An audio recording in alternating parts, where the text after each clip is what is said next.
São 9 horas nos Açores.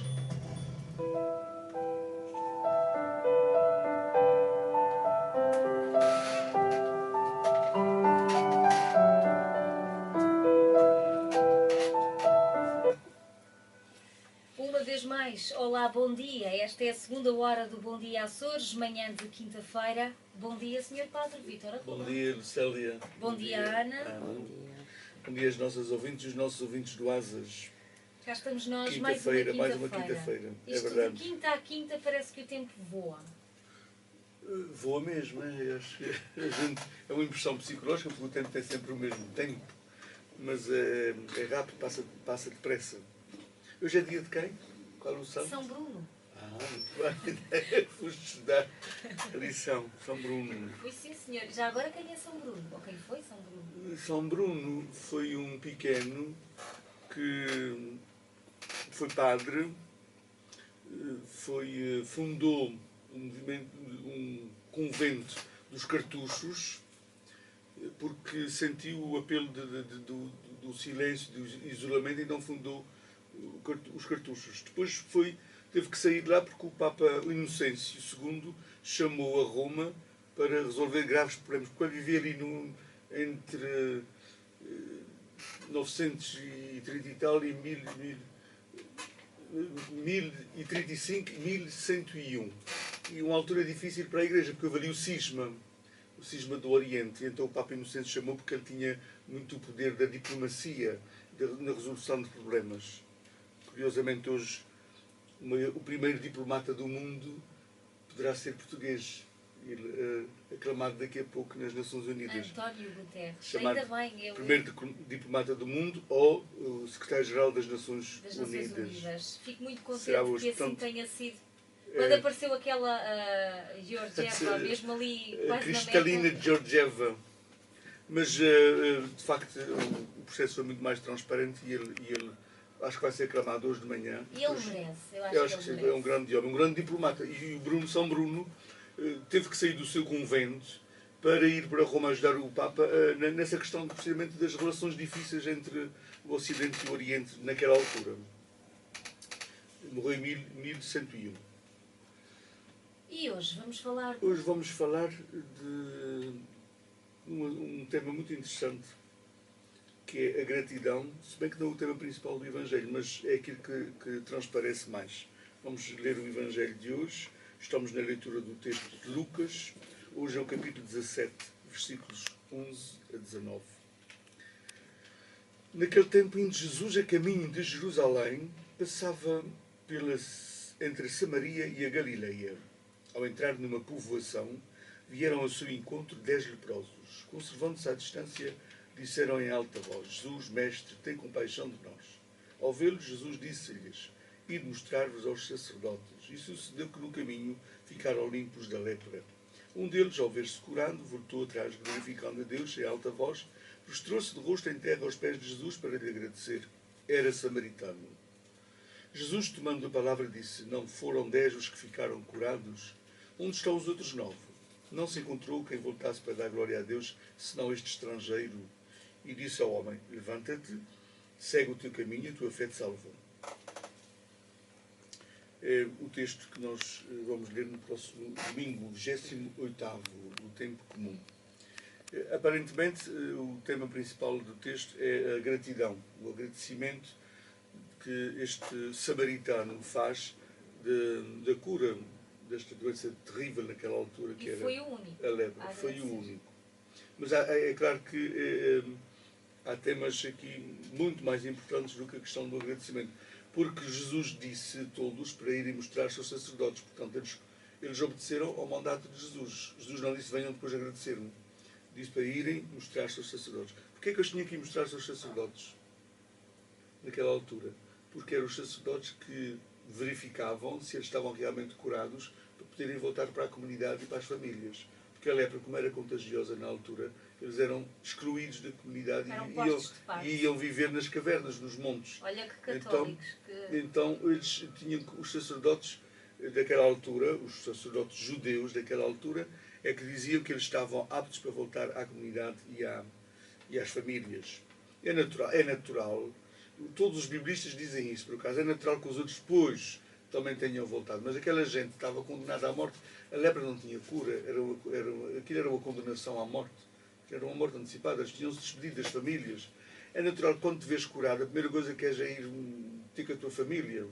Eles depois terão vindo, com certeza, também falar com Jesus. O samaritano preferiu não ter família e voltou logo de início. Portanto, dizer que os outros foram mauzinhos porque não voltaram, não, estamos Ou que foram mal agradecidos. pois, estamos a dizer o que o texto não diz. O texto não diz. E é importante nós, da Bíblia, pode tirar muitas lições, mas não se deve tirar o que ela não diz. Não se pode deduzir coisas que a Bíblia não esteja Inventar, não esteja a dizer. O que é interessante aqui, há vários pormenores aqui que são muito interessantes e isso é que temos que ter em conta. Primeiro é que estava, quando Jesus diz que foi um samaritano que veio e tinham 10, e os outros eram judeus, quer dizer que os judeus e os samaritanos aqui estavam juntos.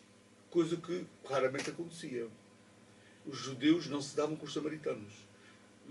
Tu lidares ou falares com um samaritano, ficavas impura, não podias sequer ir depois à celebração da sinagoga, eras declarada impura. Jesus, quando falou com a samaritana, os apóstolos, quando chegaram, ficaram escandalizados porque estava falando com a samaritana. Portanto, os samaritanos e os judeus não se davam. Mas é curioso que a desgraça juntou-os. Estavam todos doentes e juntaram-se, unidos na desgraça. Estavam no mesmo barco. O sofrimento une pessoas que são inimigas. O sofrimento traz ao de cima o melhor da humanidade também. Porque faz-nos solidários com o sofrimento do outro, como eu também estou a sofrer. E este texto mostra-nos isso. Eles estavam juntos neste momento de dor, que era a lepra. Depois, há uma coisa aqui interessante, que é o número 10. A gente não sabe se foram 10, se foram 20, se foram 8. Lucas puxava a brasa para a sua sardinha e disse que eram 10, porque para Lucas o 10 simboliza a humanidade inteira. Ou seja, no que se refere à desgraça, no que se refere à dor, no que se refere ao pecado, se a lepra naquela altura estava relacionada com o pecado, estamos todos no mesmo barco. Ninguém pode dizer que o outro é que é leproso e ele não é. Tu és leproso. E tu também és. A minha lepra é visível ou tu é invisível? Tu é interior. Tens lepra no coração, tens lepra nos sentimentos, tens lepra nos pensamentos. Isso também é lepra. Percebes? Este 10 quer dizer que é a humanidade toda que está aqui. E a humanidade juntou-se para pedir a Jesus: Senhor, tem piedade de nós. A humanidade junta. O mundo que nós vivemos, o planeta que nós vivemos, não é um mundo criado por Deus dividido em dois: o mundo dos bons e o mundo dos maus, o mundo dos leprosos e o mundo dos curados. Não, é um mundo que tem de bom e tem de ruim. Em cada um de nós há o bom e o ruim, há o bom e o mau. Todo o ser humano tem isso. Ninguém pode dizer que é totalmente bom, ninguém pode dizer que é totalmente mau. Nós temos sempre essa dupla dimensão.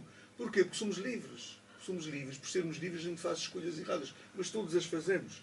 E, portanto, é uma tristeza que no século XXI, 2000 anos depois dessas grandes lições que Jesus nos deixou, de que a humanidade está no mesmo barco, que todos estamos no mesmo barco, todos temos lepras diferentes, todos temos os nossos epitáfios, todos nós temos as nossas situações, e que a gente continue a apontar o dedo aos outros como se nós não estivéssemos no mesmo barco.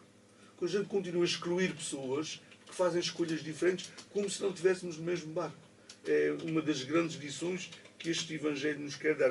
Talvez a principal lição é esta: é que estamos todos no mesmo barco. Ninguém pode apontar o dedo a ninguém só porque a pessoa faz escolhas diferentes. Só porque eu sou assim, tu és assado, eu vou dizer que eu sou bom, tu és mau. Não tem lógica. Isto é uma realidade, uma linguagem que não tem lógica. Uma linguagem ignorante da realidade da humanidade atual. Porque nós somos todos temos fragilidades, todos nós temos as nossas lepras. Esta lepra simboliza as fragilidades que todos os seres humanos têm. Ninguém é totalmente perfeito para se pôr numa redoma e dizer que o outro é imperfeito. E que o outro é que é o mau, e que o outro é que tem o seu defeito. Não. Todos nós estamos no mesmo barco. E isso é muito visível aqui neste Evangelho. Depois, há aqui também esta lição de que Deus não quer saber. Deus não quer saber das nossas misérias. Os leprosos para além do sofrimento terrível que a lepra implicava, que era a consciência de que nunca mais voltariam à família porque a lepra era incurável naquela altura e, portanto, era uma condenação à morte. Aquilo era uma condenação à morte, estavam no corredor da morte. Em termos de religião, a religião judaica naquela altura dizia que eles tinham sido amaldiçoados também por Deus, que eles eram o próprio símbolo do pecado. Que aquilo era uma espécie de um castigo. É, o castigo de Deus. Eles próprios eram o símbolo do pecado, ou seja, queres ver o que é o pecado personificado? Vê um leproso. E aquela gente sentia-se excluída tanto da sociedade, como da comunidade religiosa, como de Deus. Eram os excluídos totalmente. Achavam que... E depois as pessoas interrogavam-se, mas que mal é que eu fiz para ser assim tão pecador? Porque se a lepra era consequência do pecado, mas que pecado foi esse que eu não tenho consciência dele? E então, Jesus o que vem fazer é dizer que Deus não está longe, Deus não está distante. Deus não está distante das nossas lepras. Deus não está distante dos nossos sofrimentos. Deus não está distante dos nossos problemas.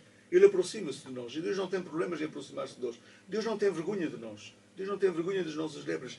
E Jesus quer dizer abertamente, por esta lição deste Evangelho de hoje e por muitas outras que os Evangelhos todos têm, Jesus quer dizer abertamente que as doenças não são consequência dos nossos pecados. As doenças não são castigos de Deus. Não tem uma relação uma coisa com a outra. Então ontem tive formação de ministros da comunhão e uma das coisas que a gente conversava lá era precisamente isso, as linguagens que os nossos doentes às vezes usam, que foram massacrados com certeza pela Igreja durante as suas infâncias e juventudes, sobre as suas doenças. Tu dizeres que a tua doença é vontade de Deus, que nome é que estás dando a Deus? Não, isso é uma coisa aterradora, assustadora. Que nome é que estás dando a Deus? Tu dizeres que estás doente, olha, Deus não dá nada que seja superior às nossas forças. Aguenta-te. Pelo amor de Deus, pá. Para já é muito cuidado, nós temos que ter muito cuidado em pôr Deus nessas histórias. Não temos que pôr Deus nessas histórias. Deus não tem nada a ver com isso. Não é vontade de Deus, porque a resignação é pecado. Resignar não é uma coisa, porque achar que aquilo é a vontade de Deus e tem que sofrer. Sofre porque não se não sofrer também muito. Isto é uma tolice dizer isso. Não se não sofrer porque quis, nós não temos que sofrer. Se é possível evitar o sofrimento, nós temos que fazer tudo por evitar o sofrimento. Porque Deus não quer o sofrimento de ninguém. Muito. Foi isto que Nosso Senhor me deu. Foi isto que Nosso Senhor me deu. Também sofreu Então... tanto. Isso é tudo. Eu ontem dei uma lista aos nossos ministros da comunhão que vão visitar doentes, porque também é para mim aquela lista, porque eu também visito doentes. As frases que não se deve usar quando a gente visita um doente. Porque, de facto, o doente, a gente sai de lá, o doente fica mais massacrado. Hein? Depois daquelas linguagens que às vezes se usam. Não pode ser. Há uma frase que eu li a semana passada que eu achei tão interessante, que é do Salomão Rushdie. Lembras-te do Rushdie? Não era tua... já te lembras dele. O Salomão Rushdie foi um senhor que fez uns versos chamados versos satânicos. Porquê? Porque falou um bocadinho mal de Maomé, do profeta deles. E esse homem teve que esconder-se, vive exilado na Inglaterra, porque tem uma pena de morte sobre ele. Alguém quer matá-lo. E ele disse outro dia uma coisa muito interessante. Chegou o tempo da humanidade deixar de depender dos deuses. Deixar a dependência dos deuses. Ou seja, de facto a gente também não pode pôr tudo nas mãos de Deus, pá.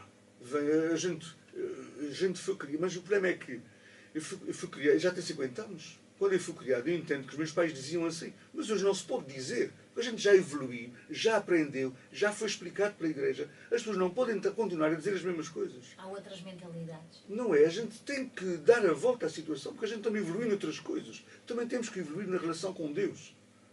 Quando o Salomão Rushdie diz é tempo de a humanidade deixar as dependências dos deuses, é a dependência dos deuses que as religiões criaram. Vinha um tremor de terra, no castigos de Nosso Senhor. Era trovões e relâmpagos, as nossas mães diziam, olha, não estás zangado com a gente. Quer dizer, a gente punha tudo nas mãos de Deus. O que é que isto tem a ver com Deus? Deus tem alguma coisa a ver com o planeta Terra, nesse sentido, de fazer as coisas. Deus provoca tremores de terra. Deus provoca relâmpagos e trovões.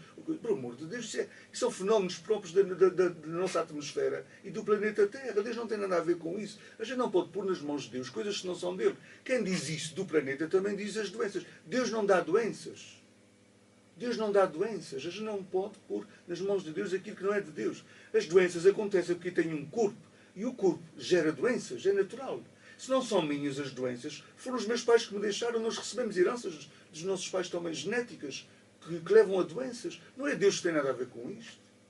É o corpo, que é mesmo assim. E pessoas que nascem com doenças são mutações genéticas? Mutações, é Claro. isso.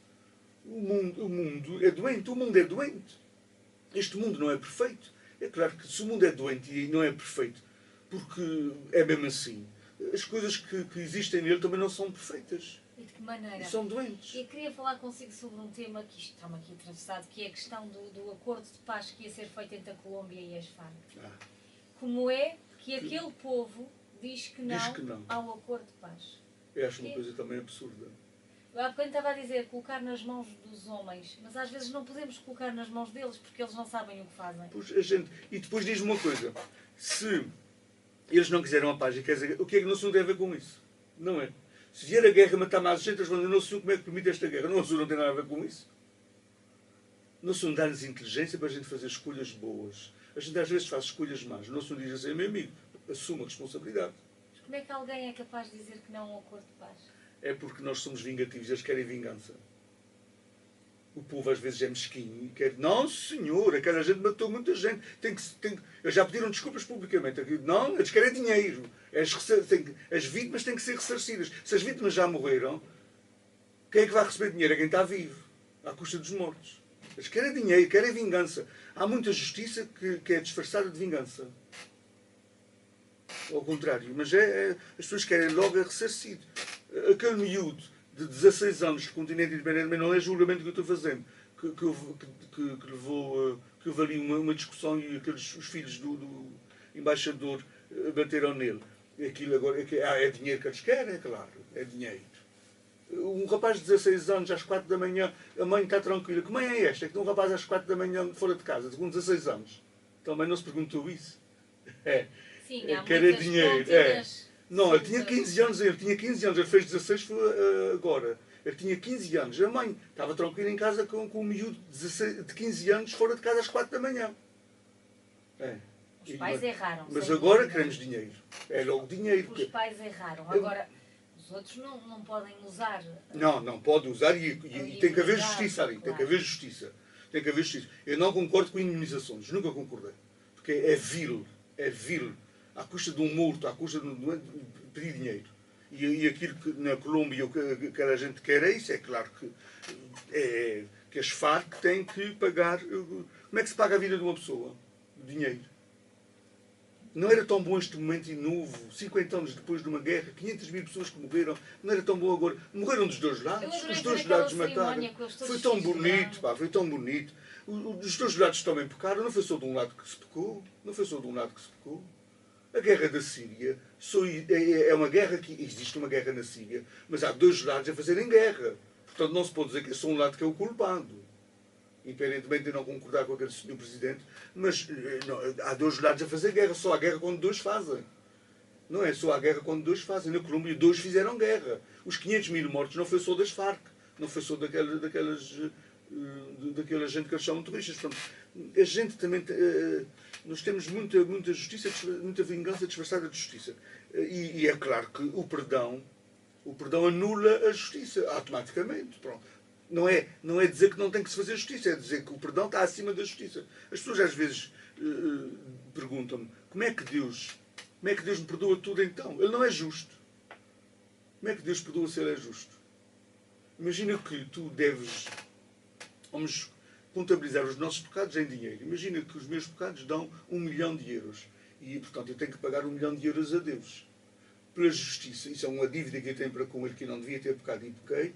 Pela justiça tinha que pagar. Mas ele perdoa-me.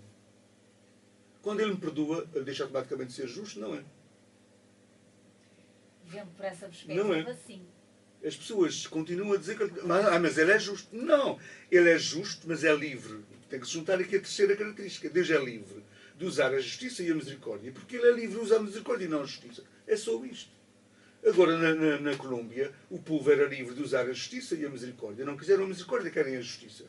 Querem mais guerra, no fundo. Não quiseram resolver uma forma mais evangélica, é claro, muito mais evangélica, e que resolvia imensos problemas. São coisas. Mas não se pode... São os homens. Somos nós, é isso mesmo. O mundo é feito de... de nós, de todos nós. Portanto, há sempre males dos dois lados. Na Colômbia há males, mas há na vida das pessoas todas. Ninguém pode, neste mundo, neste planeta, ninguém pode apontar o dedo a ninguém, porque é mesmo assim. E muito menos apontar o dedo a Deus. Atenção, não se pode apontar o dedo a Deus de nada. Há gente que se revolta porque há gente a passar fome no mundo e diz: não, Senhor, o que é que faz? Ó criatura, dar-lhe tudo comida. É Deus a que vem dar comida cá abaixo à terra. Pelo amor de Deus, Ele não tem que dar. Ele já nos ensinou a partilhar. Ele já nos diz que o partilhar é bom. Há imensas crianças que sabem que partilhar é bom. Então, agora a gente já sabe a lição, é preciso não se não vir cá abaixo resolvê-la. A gente já sabe como é que se faz. A gente já sabe como é que se resolve os problemas do mundo. A gente já sabe como é que se resolvem as guerras. A gente não quer resolver-las, depois diz que Deus é que permite as guerras. Não. A gente é que não resolve as coisas. A gente tem que resolver as coisas, já temos capacidade. Por isso a tal frase do Salomão Rocha: é tempo da humanidade deixar de depender dos deuses. Já diz Deus no plural, que é os deuses das várias religiões, que no fundo é o mesmo Deus, mas se eu faço uma guerra em nome de Deus, aquele Deus não é o Deus verdadeiro. É um Deus inventado pelos homens. Por isso é que ele diz deuses no plural. Portanto, nós não temos que estar a culpar Deus de nada deste planeta Terra. Tudo o que acontece no planeta Terra é culpa nossa. Ponto final. Isto não é culpa nossa, foi culpa dos nossos antepassados, como também no futuro alguém já vai sofrer consequências dos nossos erros atuais. E a humanidade é assim, é feita assim. O Evangelho diz-nos que estamos todos na mesma barca e o melhor que se faz é tentar, nesta barca, dar o nosso melhor, cada um dar o seu melhor. Deixar o mundo um bocadinho melhor do que eu estava quando eu cá cheguei. Esta é uma missão importantíssima que nós temos. Cada dia tem que ter esta consciência. Eu hoje quero deixar o mundo melhor do que ele estava ontem. Mas eu não consigo resolver os problemas do mundo, mas ao teu nível tu podes fazer. Nem que seja na reciclagem do lixo, nem que seja... Tu podes fazer já alguma coisa. Está nas tuas mãos. Essas escolhas já estão nas nossas mãos. A gente... É muito fácil culpar Deus para nos desresponsabilizar a nós. Mas as coisas estão nas nossas mãos já. Nós já fazemos isso com os outros. As coisas já sempre estão... a culpa às vezes para cima dos outros. As coisas estão nas nossas mãos. As coisas estão nas nossas mãos. Este Evangelho, portanto, é uma grande lição dessa proximidade de Deus, mas que não nos tira a liberdade. Os outros foram-se embora, não voltaram para Jesus, não há problema nenhum com isso. Jesus não ficou ofendido, não se pode pensar que Jesus está aqui ofendido e que os outros procederam mal. Eles foram para as suas famílias. Pronto, não tem problema nenhum nisso. Este homem que voltou não foi só para agradecer a Jesus, não é questão do agradecimento. Eu não tenho que estar todos os dias a agradecer a Deus e a dar-me a vida, porque não é Ele que me dá a vida, e é Ele que me deu a vida a mim mesmo, que eu posso também tirá-la. A gente tem que começar a pôr as coisas nas nossas mãos. Que isso até nos responsabiliza mais. Responsabiliza-nos mais. E nós temos que... Este homem veio porque descobriu que Jesus era Deus. Isso é que é mais importante. Isso é que é mais importante. Os outros não descobriram. Os outros não descobriram. É um curador. E este homem diz, é o Salvador. A mudança até é aqui. Porque Jesus primeiro disse da cura e depois disse, a tua fé te salvou. Este homem descobriu que Jesus era o Salvador. Os outros acharam que ele era um curador. E para este foi um Salvador. Deu um passo mais além. Aliás, isto é uma linguagem muito típica de Lucas.